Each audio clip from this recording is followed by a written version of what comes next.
All right, let's chop some wood. I'll get us started. Just something, out of the blue here this week. I'm noticing a trend in dogs that are still on the roster and dogs that have moved on. And it's these great catches. We'll start with the mailman right here with a pretty good haul. I know that's held up pretty close to the lens, I have to imagine, but he got a pretty good snag there with that striper on a fishing trip with John Fitzpatrick, I believe. And then the DGD Outdoors Instagram has Kamari Lassiter here with he's got quantity. Whacking toads, dude. Look at that, man. So I don't really know what the point is, but I'm just chopping wood about these dogs enjoying themselves near bodies of water. They're reeling them in. And Jordy's reeling in some recruits as well this month, it seems like. Jake, Guna says you've never caught a fish before. He can kiss my That's them spotting words. No, that's fish lingo, man. You got that right there. He's been whacking toads, dude. That's it's very similar to surfer talk. If honestly, where did everybody go? I'm just showing this entire. He's on the toad. Kamari Lassiter has here. Yeah. That one in the front right there, that front left. I'm sure he's long arming a little bit, but dude, that's a comparatively though. I mean, if he's long arming them all, and that one especially seems to be a standout. Yeah, hey, and we need to get into this too. Hand size. Is hand size a big factor for bass fishermen? Yeah, he didn't use a fishing pole. He's palming 4 bass. He's got. I wish I knew where that fishing hole was right there in that photo. My man JC Jesus Christ could feed a lot of people with them fishes. No doubt. All right, who's next? Jake Rowe. I think Jake Rowe's ready to go to bed.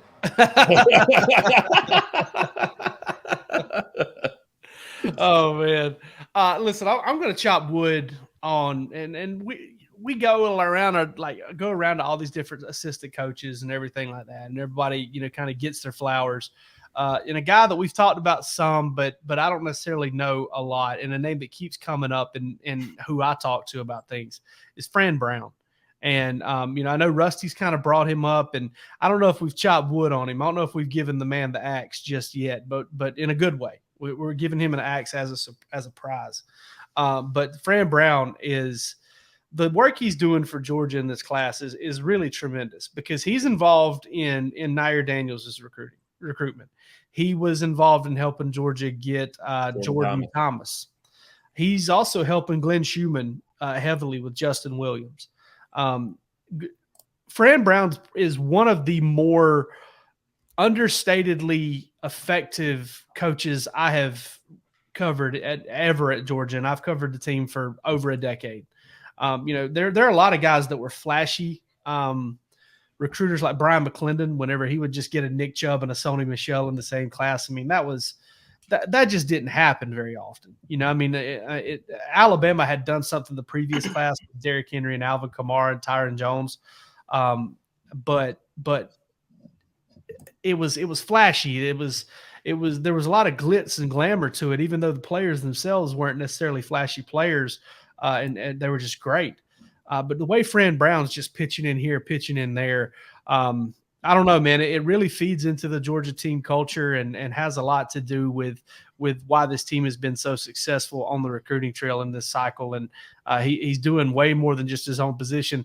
And in a way, you bring up our man Dana Point over here. In a way, what Dan Lanning did a lot of at Georgia. Now, Dan Lanning let the outside linebacker room slip a little bit, and the depth got a little wacky there, with 2 classes and some bad breaks.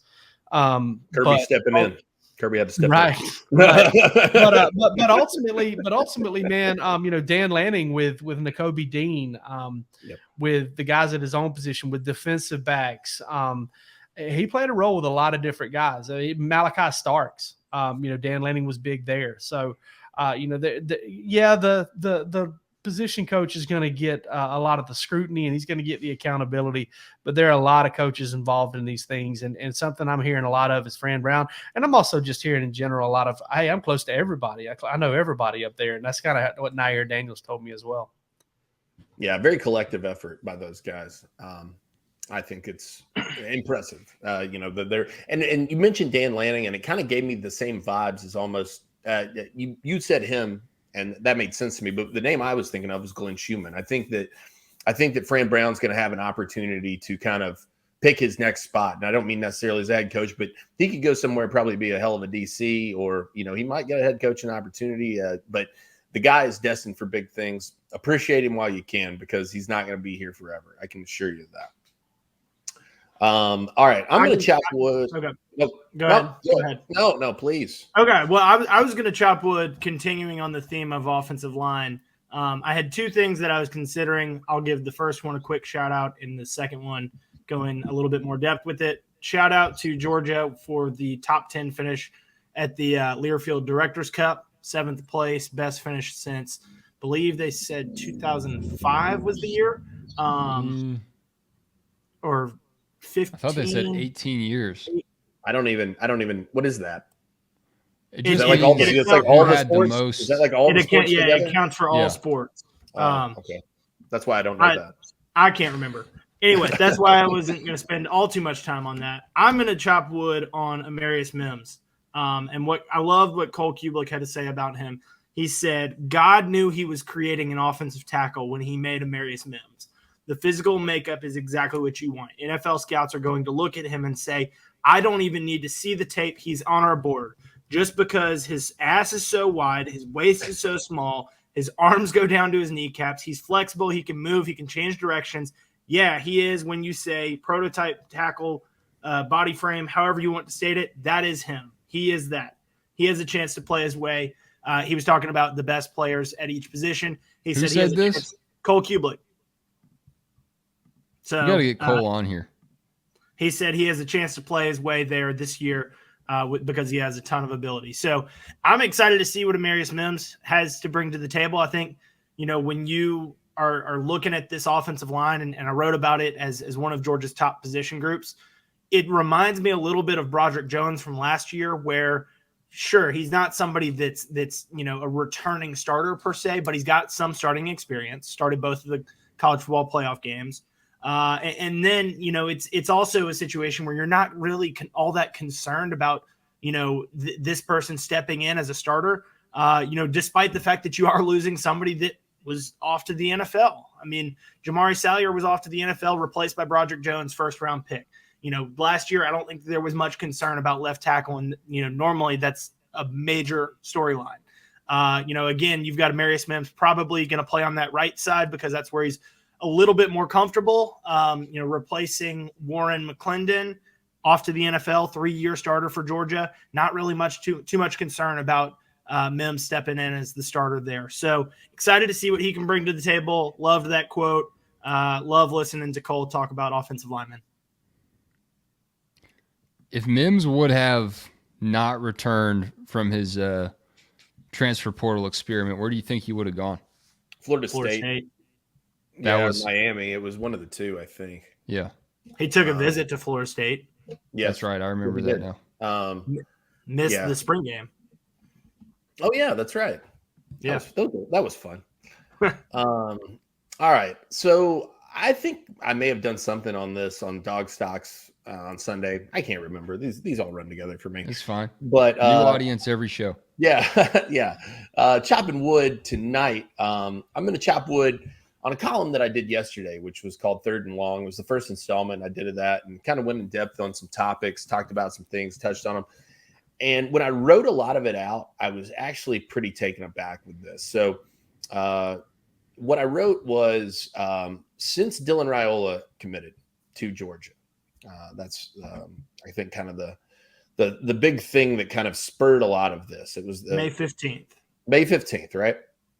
So since May 15th, here's how things have gone for you if you're a Georgia fan and recruiting fan. Dylan Raiola, May 15th, nation's #1 overall prospect, the top guy in the country per the industry ranking. There's nobody above him. I feel like people are like wringing their hands. That's crazy, right? It's the number one play. Those you just don't get those guys all the time. Drew Miller, nation's number 1 punter from Georgia hotbed, Iowa. Colton Heinrich, a guy that you beat out Ohio State, Florida, and Alabama for. They all 3 wanted in on him. Marcus Harrison, 6'8", 330 at offensive tackle or wherever he ends up. A guy out of New York. Sure, why not? Jade Riddell, number 1 tight end in the On 300 ranking. He's from Missouri. Justin Green, you just have to go down the street to get him. But, he's a guy everybody wants. South Carolina especially wanted him. Auburn in there too. Jordan Thomas, you go back up to the Northeast and pull a defensive guy that Michigan really, really wanted. Chauncey Bowens, you steal from Florida. A top 100 player in the On 300 and one of their crown jewels. Quintavious Johnson, a do-it-all athlete. The guy plays some quarterback for his high school team, but looking like an edge. And Georgia, I think, with a very interesting pickup there. And then Nnamdi Agboko, 6'4", 340 pounds. He's been playing for 1 single year of football, right? You get a 2025 commit in Tay Harris as well. 14 commits within the top 200 of the industry ranking. 21 commits before July. The possibility exists that you add 4 to 5, maybe 4 or 5 in July, maybe by the end of July. 10 or more guys in the top 100 they're still involved with. Every single official visit weekend has yielded a commitment. Number 1 class in America, 2 5-star commits and 12 4-star commits. The only team that matches that is Ohio State, and Georgia still leads by 1.5 points in the class rankings, which is a pretty sizable gap. All right, so let me ask you this. All that is awesome. I mean, that is – I'm surprised I'm still sitting down right now. Where does this contextualize with some of the other Georgia classes you've ever seen? I mean, it is without question, I don't even think it's close, the best entry into July in the Kirby Smart era. And I don't think that it's really even – I don't think anything's touching it. The numbers are there. The quality is there. To me, the run you've been on lately, the momentum you've got, and the momentum that you can carry over into July is huge. You know, you've got a whole season to play and prove what you can do again. And you've got some guys out there who may start thinking about, hey, you know, my team's not performing the way it was, or I hope that they would. Maybe I could loop back around if Georgia's continuing to do what Georgia has done. To me, they're in the best spot that they've been in from a recruiting standpoint in the current class entering into the month of July in Kirby's tenure. And somebody correct me if they think otherwise. I'm looking at you, Jake Rose. That's what I'm looking for, man. That was I like to put a bow on it and get the frame of reference. All that is great. How does it compare to everything else you've seen? You've seen some stuff, Ro. You've seen some stuff. And Palmer, you're seeing some things too, man. You've seen a lot of good things. Let the boy watch. And hey, so I counted the states that you named there. Bluish hue. I counted the states that you named there. 8 states represented in Georgia's commitments since May 15th, and we're counting Dylan Raiola with Arizona because that's where he was when he committed. 12 states in total committed, represented on Georgia's commitment list. Why don't you let me have my moment? Jeez, you're always coming behind me.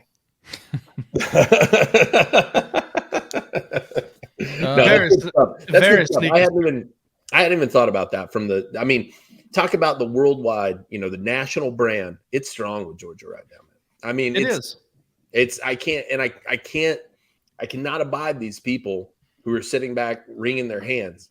There have been times to do that. This year, I don't think is one of them. I don't understand it personally. It doesn't compute with me. But then again, maybe these people are just, following the lead of their fearless leader, Kirby Smart, and they're going to be paranoid until they see every single national championship go to the Dogs. That's what it's like to be a fan, though.